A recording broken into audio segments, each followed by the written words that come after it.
Ratusan Satgas Kebersihan dari Kecamatan Banjarmasin Tengah dibantu Dinas Pasar Banjarmasin melaksanakan kegiatan babarasih di kawasan Pasar Teluk Dalam Banjarmasin Baisukan Rabu 13 Februari 2019.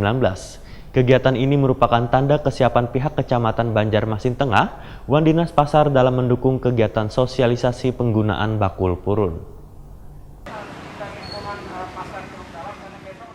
Ratusan Satgas Kebersihan dari Kecamatan Banjarmasin Tengah dibantu Dinas Pasar Banjarmasin melaksanakan kegiatan babarasih di kawasan Pasar Teluk Dalam Banjarmasin, Baisukan Rabu 13 Februari 2019.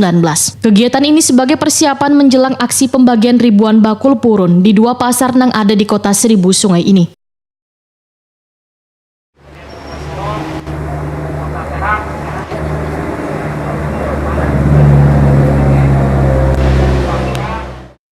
Wali Kota Banjarmasin Ibnu Sina Waitakoni Prima TV di sela-sela babarasi pasar memadahkan bila kegiatan ini merupakan tanda kesiapan pihak Kecamatan Banjarmasin Tengah Wan Dinas Pasar dalam mendukung kegiatan sosialisasi penggunaan bakul purun. Gerakan sejuta bakul purun ini, ujar Ibnu Sina, akan diawali dengan pembagian 5.000 bakul purun di 5 kecamatan. Namun pilot proyek untuk penerapan larangan kantong plastik diganti dengan bakul purun ini ada di dua pasar, yaitu Pasar Teluk Dalam Wan Pasar Pandu. Tetapi untuk kegiatan sosialisasi penggunaan bakul purun akan dilaksanakan secara serentak di 5 kecamatan pada hari Kamis 14 Februari 2019.